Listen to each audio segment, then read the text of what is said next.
Hello friends, welcome library science with कंचन।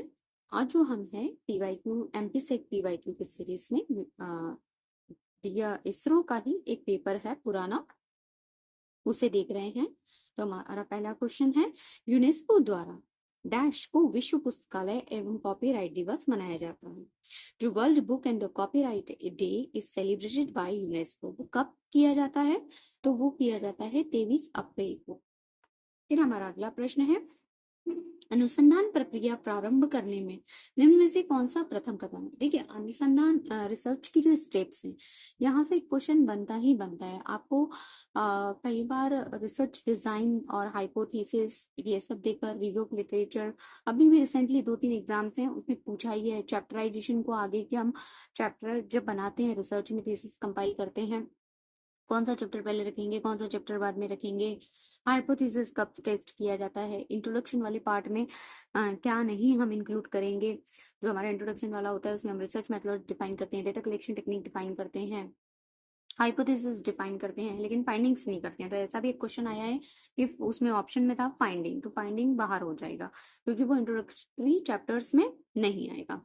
तो इस तरह से आपको अनुसंधान से रिलेटेड जो रिसर्च स्टेप्स, रिसर्च रिपोर्ट है, थीसिस है, उसमें जो स्टेप्स हैं उन सभी को पढ़ना चाहिए, क्योंकि यहाँ से एक क्वेश्चन इस तरह से बेसिक सा बनता ही है। तो है जो हमारा यहाँ पूछा है कि पहली स्टेप क्या होगी, तो हम स्टैटिस्टिकल एनालिसिस करेंगे।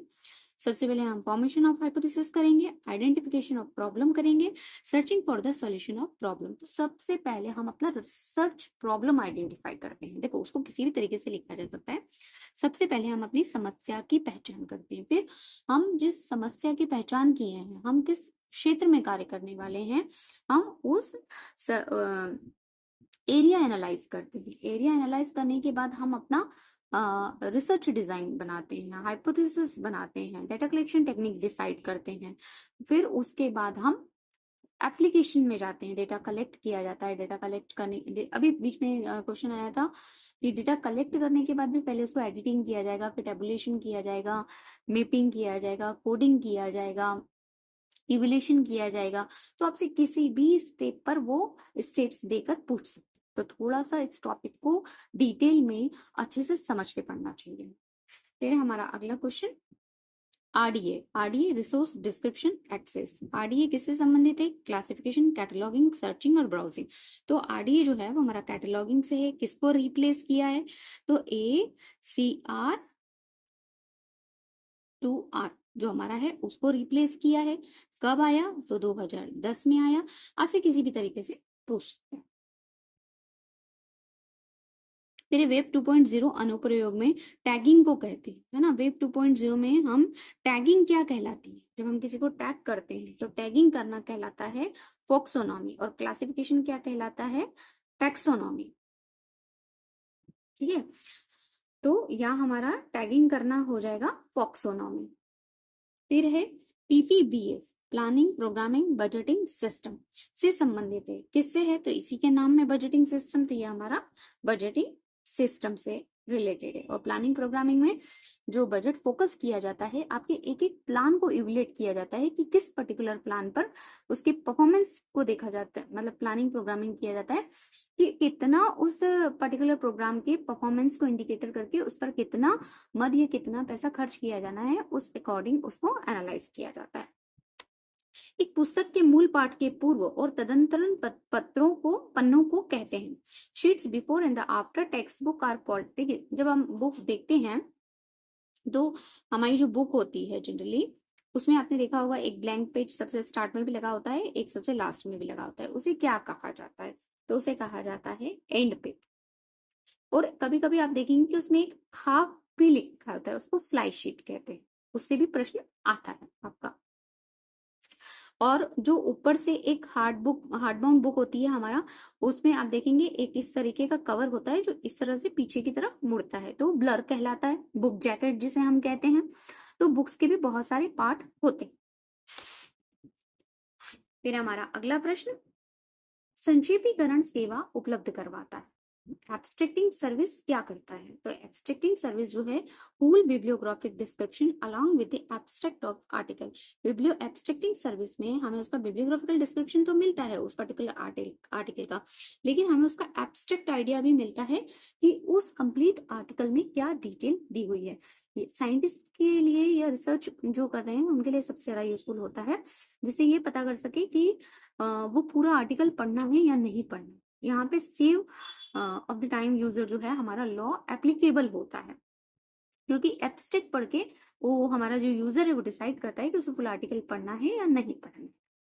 फिर है आपका आइडिया प्लेन में कौन कौन से कैनन। देखिए एक बहुत बेसिक क्वेश्चन है आपका कि कैनन के प्लान पूछे जाते हैं। हमारे जो 3 प्लान है रंगनाथन ने बताए हैं, idea plan, verbal plan, notional plan, तो इन सब के कैनन्स याद कर लीजिए एक लिस्ट बनाकर, ताकि जब वो इस तरह का क्वेश्चन दे तो हमें पता पड़े कि भाई कौन सा हमारा कैनन नहीं है। तो canon of characteristics idea plan में प्रयोग किया जाता है। कैनन ऑफ कॉन्टेक्स्ट आपका वर्बल का है। सिनोनिम्स एंड एनोनिम्स जो है ये आपका नोटेशनल प्लान का है। Raw, unevaluated, unprocessed and unorganised fact is known as. जब हमारे पास कोई तथ्य है वो प्रारंभिक है, अमूल्यांकित है, अप्रक्रम है और असंगठित है, तो हम उसे क्या कहते हैं? डेटा। जब हम उसे प्रोसेस्ड कर लेते हैं, ऑर्गेनाइज्ड कर लेते हैं, तो वो इंफॉर्मेशन बन जाती है। और इंफॉर्मेशन ही जब हम लॉजिकल फॉर्म में स्टोर करते हैं तो नॉलेज बनता है। और अभी जो क्वेश्चन पूछा गया है बहुत अच्छा क्वेश्चन था एमपीपीएससी का जो एग्जाम हुआ है 9 जून को, नॉलेज हायरार्की है ना, wisdom hierarchy, wisdom pyramid, information hierarchy, data hierarchy, E ज्ञान कोश से सीधा सीधा बहुत अच्छा क्वेश्चन बना था, उसे आप जरूर देखिएगा। डीडीसी का प्रथम संस्करण डैश में प्रकाशित किया गया। डीडीसी का पहला संस्करण कब प्रकाशित किया गया था? तो हम सभी को पता है 1876 में। डीओआई का अर्थ है डिजिटल ऑब्जेक्ट आइडेंटिफायर, जिससे हम किसी भी एक इलेक्ट्रॉनिक पब्लिशिंग जो हमारा ऑब्जेक्ट है उसे हम एक यूनिक आइडेंटिटी, जैसे हम एक सेशन नंबर देते हैं उसी तरह से एक डिजिटल ऑब्जेक्ट के इलेक्ट्रॉनिक ऑब्जेक्ट को डीओआई दिया जाता है। फिर है पोहा का विकास डैश में किया गया था। पोहा जो है उसको कब विकसित किया गया, किसने विकसित किया? तो पोहा को जो है कटिपो कम्युनिकेशन लिमिटेड न्यूजीलैंड ने डेवलप किया था।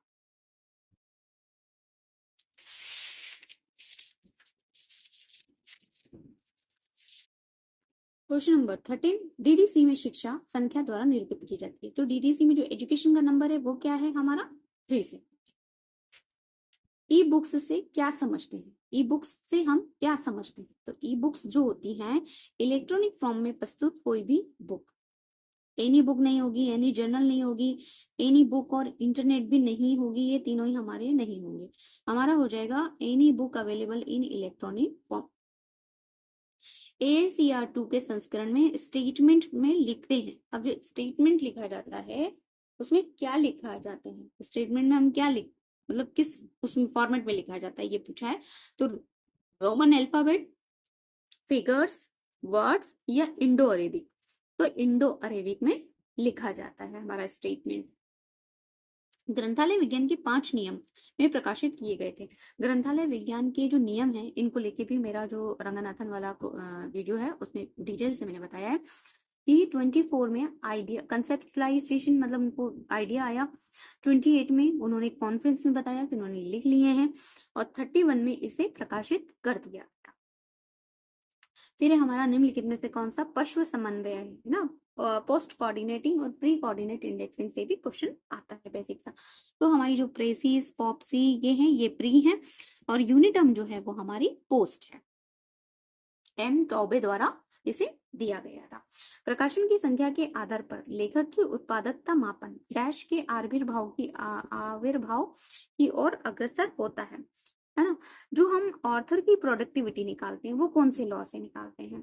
ब्रैडफोर्ड से, जिप्स से, ब्रुक्स से या लोटका से? तो ऑर्थर की प्रोडक्टिविटी जो है वो लोटका से निकाली जाती है।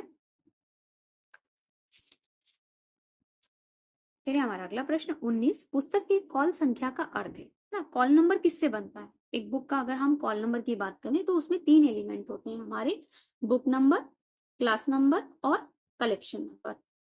यहाँ पे हमें दे रखा है बुक नंबर और क्लास नंबर, तो ये दोनों ही हो जाएंगे, और यहाँ पे कलेक्शन नंबर होता तो वो तीनों हो जाते, क्योंकि बुक नंबर, क्लास नंबर और कलेक्शन नंबर तीनों को मिला के हमारा कॉल नंबर बनता है।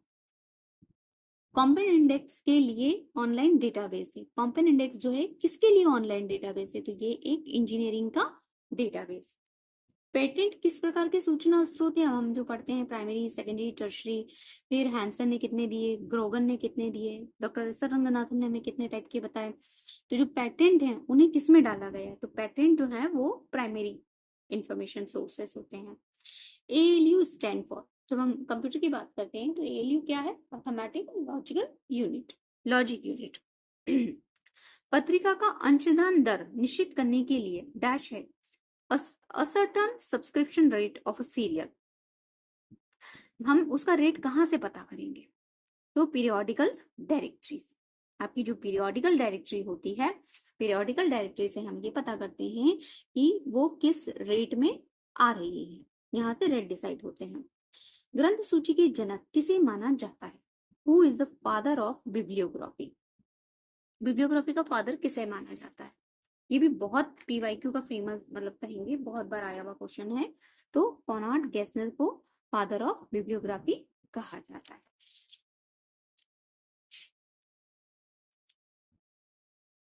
भारत में ईडीटी डेटाबेस द्वारा अनुरक्षित किया जाता है।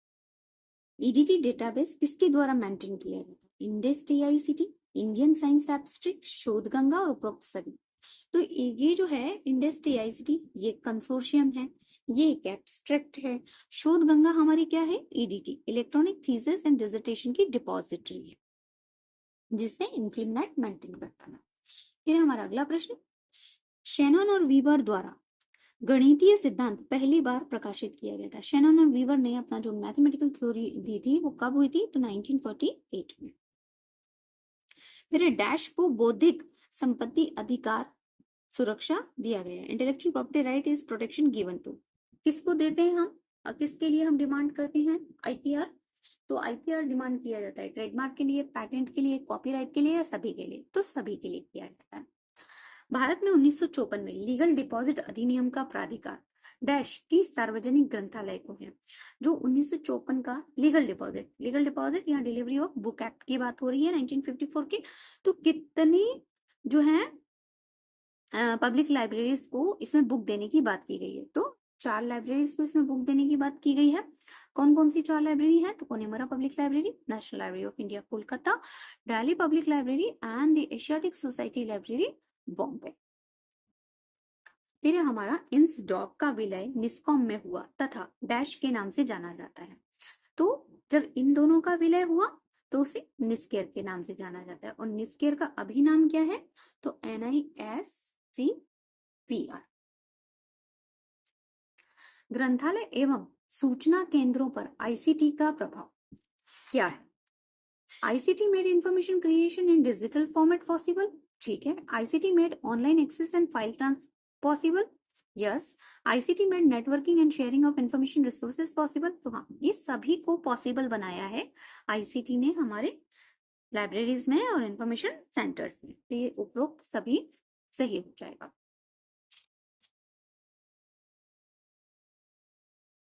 ISSN में कितने अंक होते हैं? अब जो ISBN में पहले 10 थे, 1 जनवरी 2007 को 13 हो गए, लेकिन यहाँ पे हमसे पूछा है ISSN सीरियल, तो यहाँ पे होते हैं 8। फिर हमारा प्रश्न नंबर 32, शब्दकोश सूची पत्र के लिए किसने नियम बनाए हैं? Rules for a dictionary catalogue, तो ये बनाए हैं CA कटर ने। एंड और नॉट क्या निरूपित करते हैं? जो एंड और नॉट है वो क्या है? तो ये हमारे बुलियन ऑपरेटर्स है, बुलियन लॉजिक है, और इन्हें किसने दिया है? तो George Boolean. Journals annuls of library and information studies dash द्वारा प्रकाशित किया जाता है। तो ये जो annuls of library and information studies जो पीरियोडिकल निकलता है, इसका प्रकाशन निस्केयर द्वारा किया जाता है। Annuls of library and information studies का प्रकाशन निस्केयर द्वारा किया जाता है। फिर है RFID। RFID प्रौद्योगिकी का प्रयोग डैश में किया जाता है। RFID का प्रयोग हम कहाँ करते हैं सबसे ज्यादा? तो एक्विजिशन में, सीरियल कंट्रोल में, सर्कुलेशन में या ओपेक में। तो सबसे ज्यादा यूज सर्कुलेशन कंट्रोल के लिए किया जाता है। फिर है हमारा मॉजिला। मॉजिला क्या है? ऑपरेटिंग सिस्टम है, लाइब्रेरी सॉफ्टवेयर है, वेब ब्राउजर है या सर्च इंजन है? तो ये एक हमारा वेब ब्राउजर है।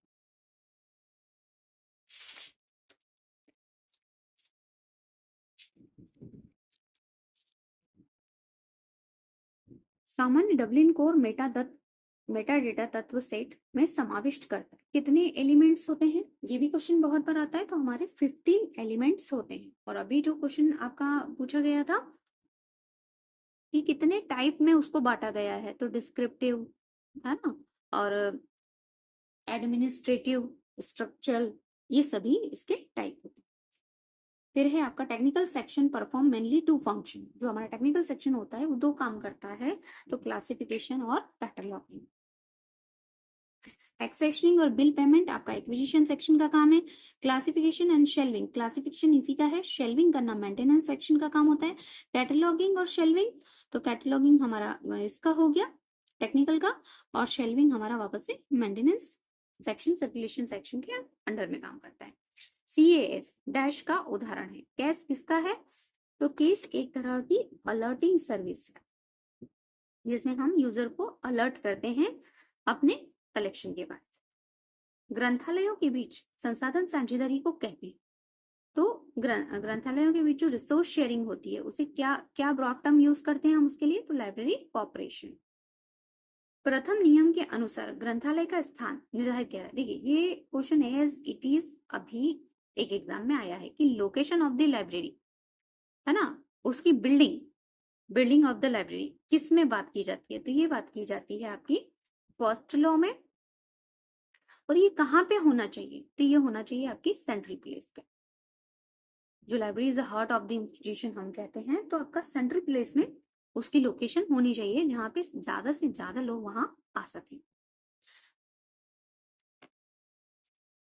निम्नलिखित में से एक ग्रंथालय में रख रखाव प्रचालन नहीं है। एक्विजिशन, सीरियल कंट्रोल, कैटलॉगिंग और इंटरलेव। अब जब हाउस कीपिंग ऑपरेशन, आपको ये भी बहुत डिटेल में पढ़ना चाहिए क्योंकि यहाँ से भी बहुत क्वेश्चन आ रहे हैं। तो जो लाइब्रेरी की हाउस कीपिंग ऑपरेशन एक्टिविटीज होती है उसमें एक्विजिशन आता है, सीरियल कंट्रोल आता है, कैटलॉगिंग आता है, लेकिन inter library loan house keeping operation में नहीं इंक्लूड किया है। सूचना अंतरण में सम्मिलित प्रक्रियाएं क्या है?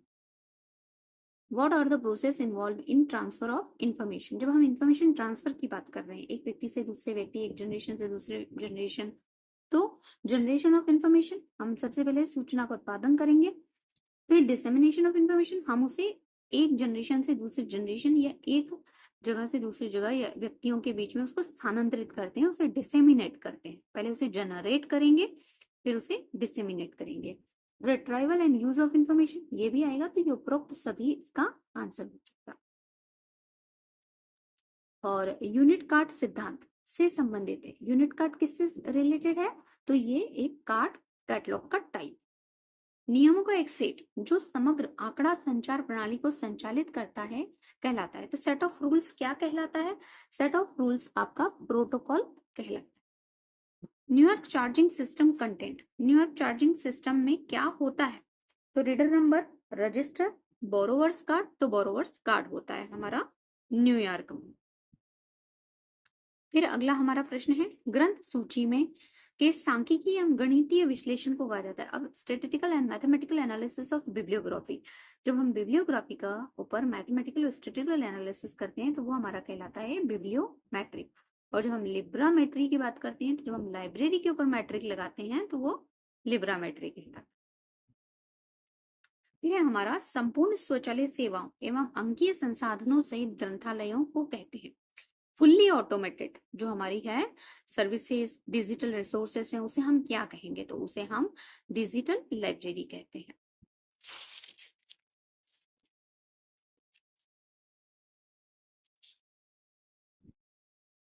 कर्नाटक सार्वजनिक ग्रंथालय अधिनियम में पारित किया गया है। कब पारित किया गया था? तो 1965। सीसीएफ का ढांचा पर आधारित होता है, जो हमारा कॉमन कम्युनिकेशन फॉर्मेट है वो किस पर है, तो वो होता है ISO 2709, क्योंकि ISO 2709 जो स्टैंडर्ड है वो है एक स्टैंडर्ड बिब्लियोग्राफिकल डिस्क्रिप्शन एक्सचेंज पे काम करता है। फिर किसी कैटलॉगिंग कोड में ISBD को पहली बार प्रयोग किया गया, तो अब कब किया गया था, तो ACR 2 में। निम्नलिखित में से कौन सा उद्धरण तरीका नहीं है, साइटेशन स्टाइल पूछा है, साइटेशन स्टाइल कौन सी, तो APA होती है, शिकागो होती है, हार्वर्ड होती है, MLA होती है, लेकिन रेफरेंस वर्क नहीं होती है। स्टोन डी का प्रयोग में संग्रहण परिवर्तन के लिए किया जाता है। अब हम डी स्पेस जो सॉफ्टवेयर पढ़ते हैं उसी से ये रिलेटेड क्वेश्चन है, जो हमारे डिजिटल लाइब्रेरी के सॉफ्टवेयर है, कि स्टोन डी क्या कहलाता है। तो जो हम ग्रीन स्टोन से डी स्पेस में माइग्रेशन करते हैं, है ना, वो हमारा कहलाता है स्टोन डी। फिर है ग्रंथालयों में पुस्तकों को सुव्यवस्थित करने के लिए कौन सा तरीका हमेशा सहायक होता है, तो जब सबसे हेल्पफुल सीक्वेंस जिसकी हम बात करें कि लाइब्रेरी में अगर आप बुक का अरेंजमेंट कर रहे हैं तो सबसे ज्यादा इजी होता है कि आप सब्जेक्ट वाइज, क्योंकि टाइटल सबको सारे यूजर्स नहीं जानते हैं एक्यूरेट, सबको ऑथर नहीं पता होता है। अगर हम एकेडमिक लाइब्रेरी में कॉलेज लेवल यूनिवर्सिटी लेवल पे बात करें तो हमें फिजिक्स पे बुक चाहिए, हमें थर्मोडायनेमिक्स पे चाहिए, पर्टिकुलर ऑथर कम पता होते हैं, तो सब्जेक्ट वाला सबसे हेल्पफुल वे होता है बुक्स को अरेंज करने के लिए। फिर है हमारा निम्नलिखित में से कौन सा इमेज फॉर्मेट नहीं, GIF, JPEG, TIFF और MPEG, तो हमारा जो है MPEG जो है वो इमेज फॉर्मेट नहीं है, बाकी ये जो तीनों हैं ये हमारे इमेज फॉर्मेट है। A collaborative website where visitor can add, delete and modify content including the work of previous author is known as, वो कोलैबोरेटिव वेब जहां पर जाकर आप पिछले व्यक्ति ने कुछ लिखा है उसे शेयर कर सकते हैं, शेयर अलाइक, है ना, उसी में जाके और ऐड ऑन कर सकते हैं, तो ये सब हमारा होता है विकीज। विकीज में ये सारी सुविधाएं आपको दी जाती है। फिर है डाटा के बारे में, data about data is called meta data. POSDCORB, planning, organisation, staffing,